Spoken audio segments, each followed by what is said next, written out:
오늘 본문 말씀이 많이 길지요. 설교가 좀 길다는 뜻입니다. 그리고 오늘 설교가 조금 딱딱하고 어렵습니다. 근데 여러분 이해하지 못하는 것은 여러분 탓이 아니라 누구 탓이라고요? 네, 제 탓입니다. 그럼에도 불구하고 성령께서 오늘 우리에게 깨닫게 하시면 깨닫게 하실 줄로 믿습니다.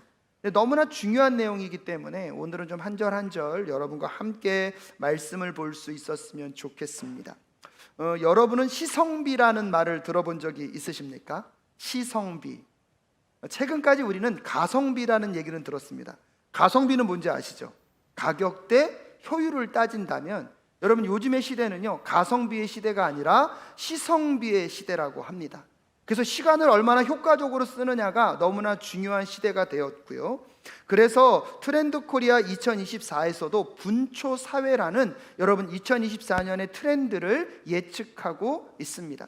그 분초 사회에서 이 시성비를 살아가는 사람들의 특징을 세 가지로 말하고 있는데요. 여러분 이 세 가지 중에 몇 개나 해당되시는지를 한번 생각해 보십시오. 첫 번째, 나는 TV를 보면서 동시에 스마트폰으로 검색을 한다. 두 번째, 나는 드라마를 정주행하지 않고 요약 영상을 찾아보고 있다. 그리고 본 척하며 다른 사람과 이야기를 나눈다. 세 번째, 나는 지하철 환승 통로 출구와 가까운 차량 위치에 가 있다. 자, 하나만 해당되시는 분, 두 개 이상. 이런 분들은요, 이 시성비를 따지는 분이라는 거예요. 여러분 요즘은요 시간을 절약하기 위하여서 카페에 가기 전에 사일렌트 오더라 그래서 미리 인터넷으로 주문하고 기다리지 않고 바로 뭐하죠? 픽업한다는 거예요. 더 놀라운 일은요 최근에 당근마켓에 대신 줄 서줄 사람 시간당 얼마를 주는 아르바이트가 생기기 시작했다고 합니다. 길게 줄 서는 게 싫으니까 그걸 대신할 누군가를 찾을 정도로 사람들은요 시간을 효과적으로 쓰고 싶어 한다는 것입니다. 우리들이 많이 보고 있는 유튜브에도요 여러분 두 가지 버튼이 있습니다. 멈춤 버튼이 있고요 양쪽 두 개가 앞으로 가기, 그 다음 뭐가 있죠? 뒤로 가기. 근데 여러분 혹시 그 기능 있는 거 아셨습니까? 유튜브를 보다가 화면을 꾹 누르면 자동으로 2배속이 됩니다. 손을 딱 띄면 정속도로 오게 됩니다. 한 조사를 해보니까요 유튜브를 보면서 빨리 가기를 사용해 본 사람이 있는가 물어봤더니 69.9%가 빨리 감기를 사용해 봤다고 합니다. 왜 빨리 감기를 하면서 유튜브를 보냐고 물어봤더니 여러분이 잘 알다시피 결과가 궁금해서가 1위였고요 2위는요 시간은 없는데 볼 게 많기 때문에, 3위는 할 일을 많은데 볼 것이 많기 때문에 빨리 감기를 한다는 것입니다. 요즘 아이들이 유튜브를 가만히 볼 때 여러분 그냥 보는 친구들 없습니다. 다 뭐 하면서 봅니까? 뛰어넘으면서 봅니다. 요즘은 어떠한 드라마를 볼 때에 정주행을 하는 게 아니라 빨리 감기를 통해서 보게 됐는데요 근데 여러분 이 빨리 감기가 뭐가 위험하냐면 빨리 감기를 하는 순간 우리 뇌에 오는 정보가요 2배로 늘기 때문에 이 뇌가 과부하가 걸린다고 합니다. 인지과학의 영역에서는 단기 기억의 장치가 있고 장기 기억의 장치가 있는데 빨리 감기만 하다 보면 단기 기억에만 머물고 이 단기 기억이 어디로 넘어가지 않습니까? 장기 기억으로 넘어가지 않으므로 깊이 생각하고 묵상하는 것이 점점 어려워지는 문제점을 갖고 있다고 합니다. 그런 점에서 시간을 효과적으로 쓰는 것은 중요하지만 너무나 많은 시간에 많은 양을 처리하려다가 여러분 우리는 또 다른 어려움을 겪고 있다는 사실을 가만히 생각해 보신다면 여러분은 어떤 시간을 보내고 계십니까? 왜 이렇게 길게 설명하냐면 사실 오늘 본문의 말씀은 누구의 설교입니까? 베드로의 설교입니다. 베드로의 설교이지만 베드로의 설교를 다 담고 있는 것이 아니라 베드로의 설교의 요약본만을 담고 있기 때문입니다. 이 시대의 바울이 시성비를 알았던 것 같지는 않고요 하지만 이 베드로의 그 많은 설교를 다 담을 수 없기 때문에 무엇으로요? 요약본으로 담고 있습니다. 그래서 사도행전은요 예수를 믿지 않는 사람들, 즉 예수를 잘 모르는 사람들이 읽기에는 좀 어려운 부분이 있습니다. 그래서 오늘 여러분과 함께 그 요약본인 그 내용들을 한번 하나하나 풀어가면서 말씀을 좀 증거해 보려고 합니다. 예수님의 명령을 따라 오순절 다락방에서 성령을 기다린 사람들이 있습니다. 드디어 성령이 그들에게 임하였고요 성령은요, 여러분, 강한 세찬 바람과 불처럼, 그래서 시각적이면서 청각적이면서 촉각적인 그 역사를 통하여서 그들에게 임하였습니다. 또한 성령의 충만함을 받은 사람들은 각국 나라의 방언으로 하나님의 복음과 하나님의 큰 일들을 증거했다고 성경은 우리에게 알려주고 있습니다. 그런데 이런 놀라운 역사가 오순절 다락방 사건 가운데 임하였음에도 불구하고, 여러분을 성경에 보시면, 성경 한번 찾아보십시오. 사도행전 2장 12절과 13절에 보면 두 유형의 사람을 우리에게 소개하고 있습니다. 함께 읽겠습니다. 시작. 사람들은 모두 놀라 어쩔 줄 몰라서 이게 대체 어찌된 일이요 하면서 서로 말하였다. 그런데 더러는 조롱하면서 그들이 세술에 취하였다 하고 말하는 사람들도 있었다라고 이야기하면서 같은 역사를 같은 공간에서 보았음에도 불구하고 놀라는 사람들이 있었고 저들은 술이 취해서 저렇다라고 조롱했던 사람들이 있었다는 것입니다. 그런데 베드로는 이 기회를 놓치지 않고 그들 가운데 하나님이 행하신 일이 어떤 일인지를 그들에게 알려주는 기회로 삼고 있습니다. 그래서 오늘 보면 14절 말씀에 보면 함께 읽겠습니다. 시작. 베드로가 11사도와 함께 일어나서 목소리를 높여서 그들에게 엄숙하게 말하였다. 유대 사람들과 모든 예루살렘 주민 여러분, 이것을 아시기 바랍니다. 내 말에 귀를 기울이십시오라고 이야기하면서, 특별히 14절에 보면요, 베드로가 11사도와 함께 무엇다고요? 일어났다라고 얘기하고 있습니다. 그럼 그것은 여러분, 베드로도 설교하고 11사도도 동시에 일어나서 동시에 설교했다는 뜻입니까? 12명이 한꺼번에 설교하면 그걸 들을 수 있습니까? 없습니까? 없어요. 설교는 누가 한 것입니까? 베드로가 한 것인데, 베드로가 하는 그 설교는 그 혼자만의 생각이 아니라 예수님의 제자들이 함께 공유하고 함께 나누었던 그 예수님의 말씀을 지금 누가 대표해서요? 베드로가 대표해서 이 성령의 역사가 어떤 의미인지를 설명해 주고 있다는 사실을 우리에게 알려주고 있는 것입니다. 초대교회는요, 한 사람으로 인하여서 진행됐던 사역이 아니라 공동체가 하나님의 말씀을 함께 받고 함께 증거하는 공동체였다는 사실을 우리는 기억할 필요가 있습니다. 그래서 32절 말씀에 보면 이렇게 얘기하고 있습니다. 32절 함께 읽겠습니다. 시작. 이 예수를 하나님께서 살리셨습니다. 우리는 모두 이 일에 증인입니다 라고 이야기하면서 한 사람이 아닌 우리 모두가 함께 이 성령의 역사의 무엇임을요? 증인임을 강조하고 있습니다. 사랑하는 여러분, 우리 사랑교회가 함께 이 공동체적 복음의 공동체가 될 수 있기를 주님의 이름으로 축복합니다. 오늘 제가 주의 말씀을 받아 여러분에게 선포하지만 한 사람의 목회자의 선포가 아니라 여러분이 이 말씀을 받아 여러분의 삶의 자리에서 그 말씀을 살아내므로 우리 사랑교회가 함께 공동체로 그리스도의 복음을 증거하는 공동체가 될 수 있기를 간절히 소원합니다. 그리고 나서 베드로는요, 첫 번째 변론이 무엇이냐면 15절에 보면 지금은 아침 9시입니다. 그러니 이 사람들은 여러분이 생각하듯이 술에 취한 것이 아니라고 이야기하고 있습니다. 왜냐하면 시간이 언제이기 때문입니까? 아침이기 때문입니다. 물론 술을 좋아하는 분은 아침, 점심, 저녁이 뭐 중요하겠습니까? 하지만 일반적인 삶을 살아가는 사람들에게 있어서는 아침은요, 술이 깨는 시간입니까? 술에 취하는 시간입니까? 몇몇 분들은 취하는 분들이 있으신 것 같아요.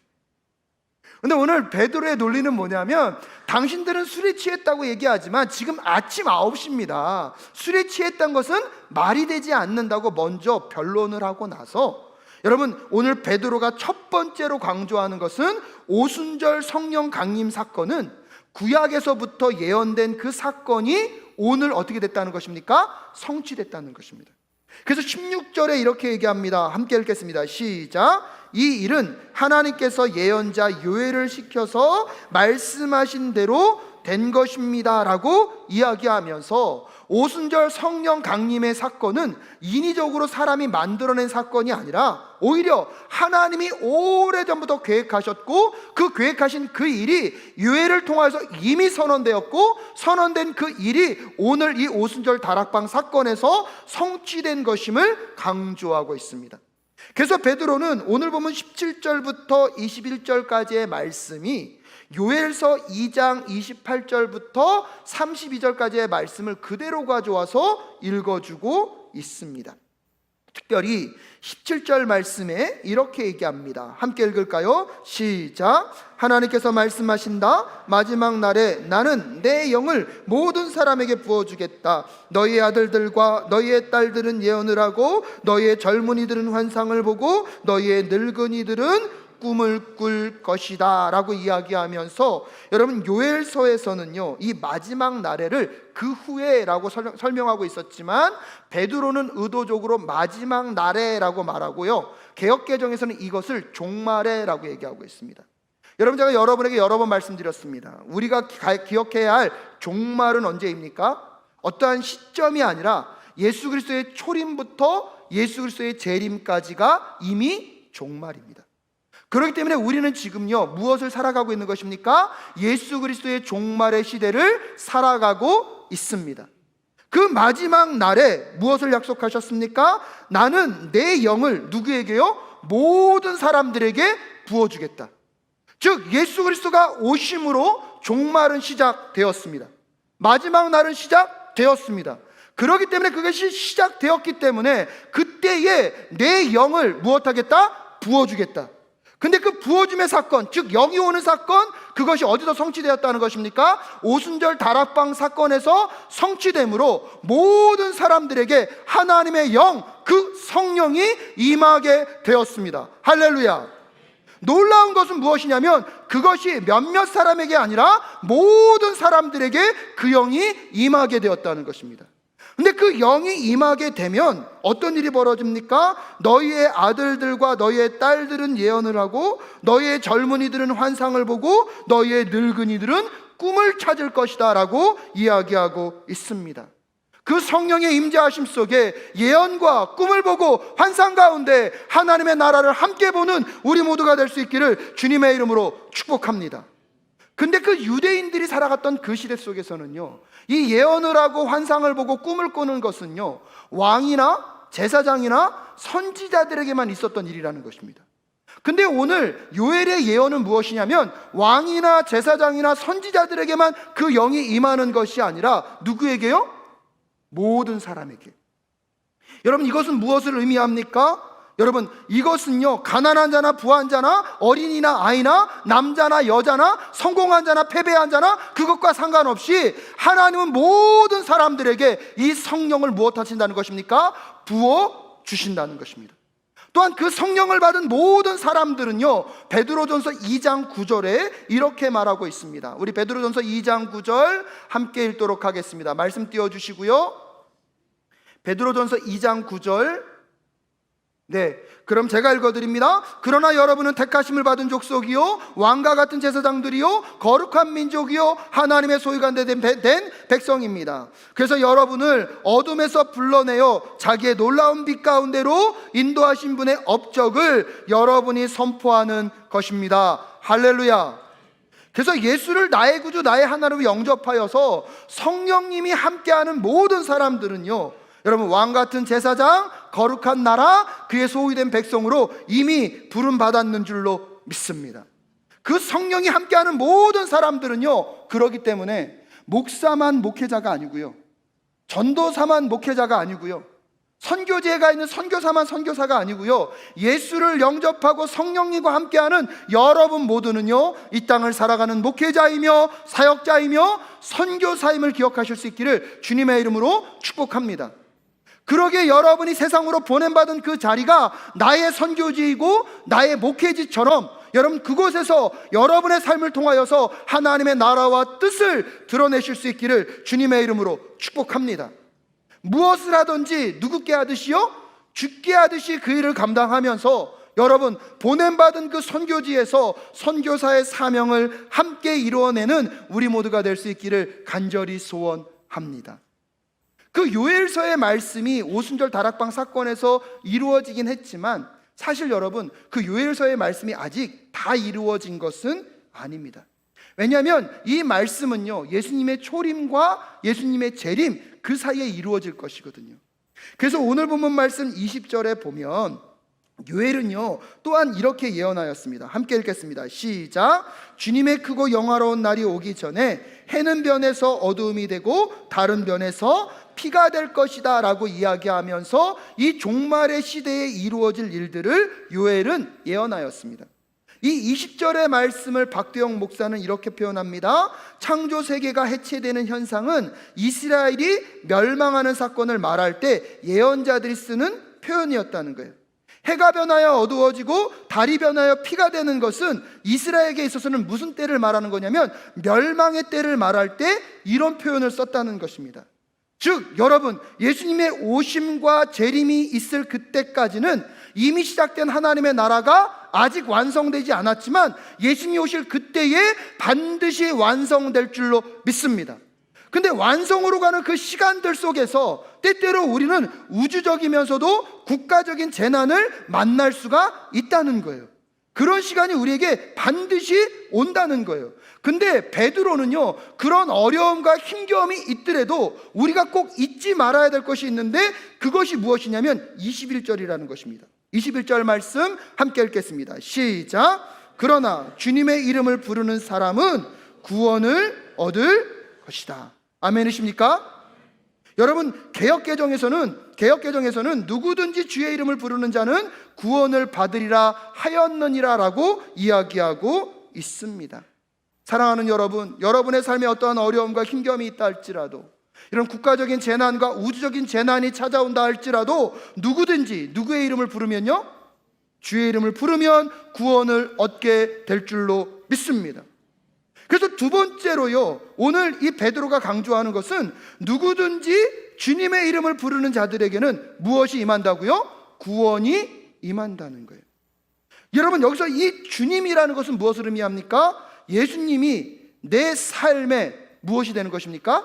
주인이 되는 것입니다. 그런데 여러분, 여기서 이 주님의 이름을 부른다는 것의 의미를 한번 생각해 볼 필요가 있습니다. 여기서 주님으로 번역된 헬라어 큐리오스는요, 그 당시, 즉 사도 바울이 살아갔던 당시에는요 황제가 사용하는 단어였습니다. 제우스 신이나 그들이 믿는 신이나 아니면 황제에게만 뭐라고 고백하는 것입니까? 큐리오스, 나의 주님이라고. 그 당시 황제 숭배 사상이 만연했기 때문에 황제는요 오직 이 땅의 신은 누구밖에 없다? 나밖에 없다. 그래서 큐리오스를 누구에게만 부르라는 것입니까? 황제에게만 부르라고 하는 황제 숭배 사상이 그 당시에 만연해 있었습니다. 근데 여러분, 그런 황제 숭배 사상이 만연한 그런 시대에 우리는 황제가 주가 아니라 누구이심을요? 예수님이 주라고 고백한다는 것은 그들에게는 어떠한 위험이 있었는지 아십니까? 내가 황제가 주인이 아니라 예수님이 주인이라고 말하는 그 순간 그것 때문에 죽임을 당할 수 있는 시대가 바로 이 시대였다는 것입니다. 그냥 단순하게 나는 예수님이 주님이라고 부르는 것으로 끝나는 것이 아니라, 근데 여러분 꼭 기억하셔야 합니다. 로마서 10장 9절에 이런 말씀이 있습니다. 로마서 10장 9절 말씀 띄워주실 수 있나요? 네, 로마서 10장 9절에 이런 말씀이 있습니다. 제가 읽어드립니다. 내가 만일 내 입으로 예수를 주로 시인하며 또 하나님께서 그를 죽은 자 가운데서 살리신 것을 내 마음에 믿으면 구원을 받으리라. 할렐루야. 여기서 뭐라고 말하고 있습니까? 내가 만일 내 입으로 예수를 뭐로 시인하면요? 주로 시인하며 또 하나님께서 그를 죽은 자 가운데서 살리신 것을 내 마음에 무엇하면요? 믿으면 무엇을 받는다고요? 구원을 받는다고요. 근데 여러분, 여기서 이 말을 고백하고 있는 그 시대 때 사람들은요 주님이 누구였어요? 처음에는 황제였다는 거예요. 근데 그 황제가 주인이 아니라 내 주인은 누구입니까? 예수님입니다. 그것을 내 마음에 믿어서 뭐로 시인하는 거예요? 입으로 시인하는 거예요. 근데 여러분, 그 입으로 시인한 순간 그것 때문에 무엇을 당할 수 있다고요? 여러분, 오늘날 우리는요 입술로만 믿으면 된다고 말하는 그 정도의 수준을 말하고 있는 게 아닙니다. 내가 입술로 말할 때에 그것 때문에 무엇을 당한다 할지라도, 죽임을 당한다 할지라도 나는 황제가 아니라 누군만을 주인으로요? 예수님만을 주인으로 모시는 자들이 마음으로 믿어 입술로 고백하는 것입니다. 그렇기 때문에 예수를 믿는다는 것은 머리로만 동의하고 마음으로만 동의하는 것이 아니라 내가 예수를 믿음으로 어떠한 고난과 손해와 아픔과 고통이 찾아온다 할지라도 여러분, 우리는 예수만 믿고 예수만 의지하고 예수만 따르는 자들이 되어야 할 줄로 믿습니다. 입술로만 믿는다 하는 것은 믿는 것이 아닙니다. 여러분, 예수를 믿는다는 것은 내 모든 삶을 누구께 맡기고요? 예수께 맡기고, 오히려 죽음의 위험이 찾아온다 할지라도 그것 속에서도 나는 내 삶의 주인이 누구이심을요? 예수님을 고백하는 것이 오늘 이 본문에서 말하고 있는 주님의 이름을 부르는 자들에게는 무엇이 임할 것이다? 구원이 임한다고 말하고 있는 것입니다. 사랑하는 사랑교회 성도 여러분, 어떠한 절망과 아픔과 고통 중에도 주님을 부르는 우리 모두가 될 수 있기를 간절히 소원합니다. 어떠한 실패와 위기 가운데서도 주님의 이름을 부르는 우리 사랑교회가 될 수 있기를 간절히 소원합니다.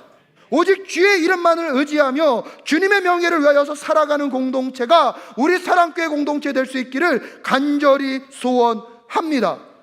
왜냐하면 여러분, 어떠한 상황 속에서도 주님의 이름을 부르는 자들에게는 무엇이 임하기 때문입니까? 구원이 임하기 때문입니다. 여러분, 이것을 이렇게 간절하게 베드로가 전하고 나서 정말로 당신들이 그 예수가 주님이라고 고백할 수 있는 근거가 있어야 되잖아요. 왜요? 예수님을 주님으로 믿는다는 것은 자칫 잘못하면 내 모두 잃어버릴 수 있기 때문입니까? 목숨도 잃어버릴 수 있기 때문에. 그 목숨을 걸 수 있을 정도면 이 예수는요, 반드시 누구셔야 됩니까? 주님이셔야 되잖아요. 그래서 그것을 이야기하면서 세 번째로 강조하는 게 뭐냐면, 예수님이 주와 그리스도이심을 확증한 사건이 바로 이 성령이 임하신 사건이라는 것입니다. 36절에 결론적으로 이렇게 얘기합니다. 함께 읽겠습니다. 시작. 그러므로 이스라엘 온 집안은 확신히 알아두십시오. 하나님께서는 여러분이 십자가에 못 박은 이 예수를 주님과 그리스도가 되게 하셨습니다 라고 이야기하면서 이 예수 그리스도가 주님이시고 그리스도이라는 그 증거가 뭐냐면, 여러분, 이 오순절에 무엇이 왔다는 것입니까? 성령이 왔다는 거예요. 그러면서 22절부터 32절까지 이 예수님에 대한 이야기들을 다시 설명해 주고 있습니다. 22절 말씀 함께 읽겠습니다. 시작. 이스라엘 동포 여러분, 이 말을 들으십시오. 여러분이 아시는 바와 같이 나사렛 예수는 하나님께서 기적과 놀라운 일과 표징으로 여러분에게 증명해 보이신 분입니다. 하나님께서는 그를 통하여 여러분 가운데서 이 모든 일을 행하셨습니다 라고 이야기하면서 22절에서는 예수님이 이 땅 가운데 오셔서 하나님 나라의 복음을 선포하시고 그 복음을 가르치시고 수많은 능력과 기적으로 많은 사람들을 고치신 사건을 22절에서 설명하고 있습니다. 그런 공생의 기간을 끝내시면서 23절에서 그분은 어떻게 되셨습니까? 함께 읽겠습니다. 시작. 이 예수가 버림을 받으신 것은 하나님이 정하신 계획을 따라 미리 알고 계신 대로 된 일이지만 여러분은 그를 무법자들의 손을 빌어서 십자가에 못 박아 죽었습니다. 여기도 할 말이 많지만 결론적으로는 그 예수가 십자가에 어떻게 됐다고요? 못 박혀 죽으셨다는 거예요. 근데 그 십자가에 못 박아 죽은 그 일은요, 그냥 우연히 일어난 것이 아니라 여러분 23절에 보면 누가 계획하신 거라는 것입니까? 하나님이 정하신 무엇을 따라요? 계획을 따라 이루어졌다는 거예요. 그런데 더 놀라운 것은 그분은 죽음에 머무신 것이 아니라 24절 함께 읽겠습니다. 시작. 그러나 하나님께서는 그를 죽음의 고통에서 풀어서 살리셨습니다. 그가 죽음의 세력에 사로잡혀 있는 것을 있을 수 없는 일이기 때문입니다 라고 이야기하면서 그 예수가 죽음에 머물지 않고 무엇 하셨다고요? 부활하셨다고요. 근데 그 부활을 설명할 때 오늘 24절에 보면 그러나 하나님께서는 그를 어디로부터요? 죽음의 고통에서 어떻게 했다고요? 풀어서 살리셨습니다. 그냥 죽음에서 생명으로 옮겼다 그러면 되는데 그렇게 설명하지 않고 이 부활을 뭘로 설명하고 있어요? 죽음의 고통에서 풀어서 살리셨다. 무엇을 의미합니까? 여러분, 부활은요 추상적인 사건이 아니에요. 부활은 오늘도 우리의 삶 가운데 현실적으로 작동하는 실제적이고 능력 있는 하나님의 역사인 줄로 믿습니다. 여러분의 삶에 어떠한 고통과 어떠한 실패와 어떠한 낭만과 어떠한 절망이 있습니까? 그것이 죽음과 같은 고통이라 할지라도 여러분이 예수를 믿고 여러분 안에 성령이 함께하고 계시면 여러분에게 곧 부활의 그 새벽이 함께할 줄로 믿습니다. 그러게 우리는요 포기하지 않는 거예요. 이 땅에서 아무리 죽음의 절망과 죽음의 고통이 찾아온다 할지라도, 암과 질병과 이 땅에 어떠한 절망이 우리를 누른다 할지라도 여러분은 죽음으로 끝날 존재가 아니라 부활의 그 영광의 아침을 맞이할 존재인 줄로 믿습니다. 그래서 오늘 베드로는 의도적으로 부활을 설명할 때에 뭐라고 설명합니까? 죽음의 고통에서 풀어서 살리셨습니다. 할렐루야! 그 역사가요 여러분에게도 나타날 줄로 믿습니다. 오늘 베드로가 그걸 얘기하고 있는 거예요. 그 부활의 예수를 근데 누가 봤어요? 오늘 이 설교를 듣고 있는 모든 사람들이 봤잖아요. 또한 그 부활의 예수가 이 땅 가운데 온 궁극적인 사건이 그들에게 무엇이 임한 사건입니까? 성령이 임한 사건이거든요. 그래서 오늘 베드로는요 그들에게 한마디 더 확증하기 위하여서 이제는요 다윗의 시편을 가져오고 있습니다. 여러분, 유대인들에게 있어서 이 다윗은요 굉장히 상징적인 인물입니다. 왕으로서도 상징적이지만 이 다윗은 또한 예언자로 또 사용될 수 있었거든요. 특별히 오늘 다윗이 시편 16편 말씀을 가지고 왔습니다. 8절부터 11절 말씀을 25절부터 28절까지 기록을 하였고요, 베드로는 이 25절부터 28절의 말씀을 29절부터 해석하고 있습니다. 그래서 여러분 앞에 본문은 제가 읽지 않겠는데요, 잘 보십시오. 한번 잘 들어보십시오. 29절 말씀 한번 읽어볼까요? 시작. 동포 여러분, 나는 조상 다윗에 대하여 자신 있게 말씀드릴 수 있습니다. 그는 죽어서 묻혔고 그 무덤이 이날까지 우리 가운데 남아 있습니다 라고 이야기하면서, 자 29절에 다윗이 죽었어요 안 죽었어요? 죽었어요. 그리고 그는 지금 어디에 묻혀 있어요? 무덤에 있다는 것은 육체가 썩었습니까? 안 썩었습니까? 썩었다는 거예요. 이걸 먼저 전제하면서 여러분 25절은 이제 다윗이 고백하는 겁니다. 25절 읽겠습니다. 시작. 다윗이 그를 가리켜 말하기를 나는 늘 내 앞에 계신 주님을 보았다. 흔들리지 않게 하시려고 주님께서 내 오른쪽에 계시기 때문이다. 26절. 그러므로 내 마음은 기쁘고 내 영혼은 즐거워하였다. 내 육체도 소망 속에 살 것이다 라고 얘기하면서 다윗은 항상 누가 곁에 계셨기 때문에요? 하나님의 곁에 계셨기 때문에 소망 속에서 살았다는 거예요. 그러면서 27절 이렇게 얘기합니다. 함께 읽겠습니다. 시작. 주님께서 내 영혼을 지옥에 버리지 않으시며 주님의 거룩한 분을 썩지 않게 하실 것이다 라고 누가 얘기하고 있다고요? 다윗이. 근데 여러분 29절에 보면 다윗은 썩었어요? 안 썩었어요? 썩었어요. 베드로가 그걸 얘기하면서 30절에 이렇게 얘기하는 것입니다. 30절 함께 읽겠습니다. 시작. 그는 예언자이므로 그의 후손 가운데서 한 사람을 그의 왕자에 앉히시겠다고 하나님이 맹세하신 것을 알고 있었습니다 라고 얘기하면서 다윗은 누구의 약속을 기억했다는 것입니까? 하나님의 약속을 기억하고 있는 거예요. 왜? 내 이 왕자는 영원할 것이라는 거예요. 그러면서 31절이 이제 베드로의 해석입니다. 함께 읽겠습니다. 시작. 그래서 그는 그리스도의 부활을 미리 내다보고 말하기를 그리스도는 지옥에 버려지지 않고 그의 육체는 썩지 않았다 하였습니다 라고 이야기하면서 다윗이 말하고 있는 오늘 27절에 주님께서 내 영혼을 지옥에 버리지 않으시며 주님의 거룩한 분을 썩지 않게 하실 것이다 라는 것은 다윗이 자기 얘기를 하고 있는 것이 아니라 자기 이후에 오실 누구요? 예수 그리스도가 썩지 않고 어떻게 될 것을? 부활할 것을 예언하였다는 것입니다. 그리고 그 예언이 오늘 이 오수절 다락방 사건을 통하여서 확증되었고, 다윗이 시편 18편에서 말하고 있는 그 썩지 않을 그 부활의 영광에 참여할 그 메시아, 그 예수 그리스도가 오늘 우리가 만나고 있는 이분이라고 베드로가 설명하고 있는 것입니다.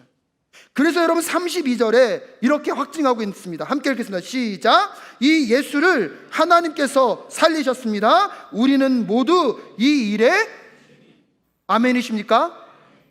이것을 통해서 오늘 이 베드로는요, 이 예수가 구약에서부터 예언되었던 그 메시아가 맞을 뿐더러 구약에서 십자가의 죽으심과 동시에 그분은 무엇 하실 것이다? 부활하실 것이다. 그 부활의 확증, 이 사건이 거짓이 아니라 예언이라는 그 확증이 성령이 임하시는 사건임을 오늘 우리에게 다시 알려주고 있으면서 30절에 이렇게 말하고 있는 것입니다. 함께 읽겠습니다. 33절 함께 읽겠습니다. 시작. 하나님께서는 이 예수를 높이 올리셔서 오른쪽에 앉히셨습니다. 그는 아버지로부터 약속하신 성령을 받아서 우리에게 부어주셨습니다. 여러분은 지금 이 일을 보기도 하고 듣기도 하고 있는 것입니다 라고 말하면서, 여러분 이제 잘 들으십시오. 오순절 다락방 사건을 이제 해석해 주는 거예요. 이제 예수님은요, 죽음에 머물지 않고 뭐 하셨습니까? 부활하셨어요. 부활하셔서 지금 하나님 우편에 앉아 계십니다. 아멘이십니까? 하나님 우편에 앉아 계시다는 것은 하나님과 동등하게 통치권을 갖고 이 모든 세상을 뭐 하고 계십니까? 통치하고 계십니다. 하늘에서 통치하고 계신 그 예수님께서 당신의 영인 누구를요? 성령을 이 땅 가운데 뭐 하셨어요? 보내주겠다고 약속하셨고 그분을 보내주셨어요. 근데 그 영을 모든 사람에게, 오늘 이 예배당에 있는 모든 사람들에게 허락하셨는 줄로 믿습니다. 그 성령님과 함께 우리가 하게 되면 하늘에서의 통치가 그 성령님과 함께 이 땅에서 누구를 통하여서요? 우리를 통하여서 이루어지게 되는 줄로 믿습니다. 그것을 보여준 사건이 이 오순절 성령 다락방 사건이라는 거예요. 성령이 임하면서 이 땅 가운데 하늘을 통치하고 있는 그 예수의 영이 누구와 함께하여서, 우리와 함께하여서 이 땅에 하나님의 나라를 이루어가고 계신 줄로 믿습니다. 그러면서 오늘 사도 베드로가 우리에게 말하는 것입니다. 그 예수 그리스도가 주와 그리스도로 영접한 자들에게는 이미 그 성령이 임하였고 그 성령과 함께 예수 그리스도의 그 통치를 이 땅 가운데 구현하며 살아가는 하늘 백성이 되어야 한다는 것입니다. 사랑하는 여러분, 오늘 그 성령님과 함께 이 땅에서 하나님의 나라를 함께 일구어가는 우리 모두가 될 수 있기를 주님의 이름으로 축복합니다.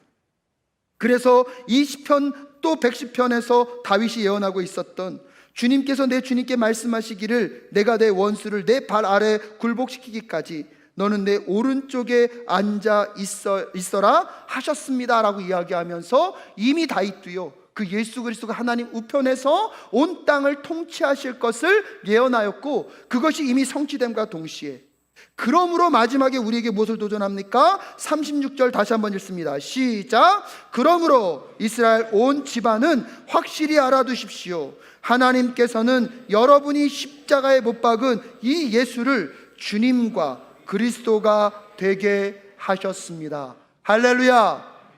사랑하는 여러분, 오늘 이 성령의 인도하심 속에 그 예수 그리스도가 내 삶의 주인이시며 나의 구원자 되신 그리스도이심을 마음으로 믿어 입으로 시인할 수 있기를 주님의 이름으로 축복합니다. 또한 여러분이 그 예수 그리스도가 내 삶의 주인이시며 나의 구원자 되심을 고백할 수 있다는 것, 내 안에 누가 함께하고 계시다는 증거입니까? 성령님이 함께 계시다는 증거이고요, 성령님이 나와 함께 하신다는 그 증거가 곧 뭐냐면 예수가 주님이시며 그리스도라는 확증이라고 오늘 베드로는 우리에게 알려주고 있는 것입니다. 오순절 다락방 사건의 그 의미를 베드로의 설교를 통하여서 다시 한번 되새기시며 여러분의 삶 속에 나에게 임하신 그 성령님과 함께 여러분 하나님 나라의 통치가 여러분의 삶 속에, 여러분의 가정과 환경 가운데 나타나는 이 한 주 되실 수 있기를 주님의 이름으로 축복합니다. 그래서 성령의 열매를 맺혀가며 하나님의 영광스러운 그 나라를 함께 이루어가는 우리 모두가 될 수 있기를 소원합니다.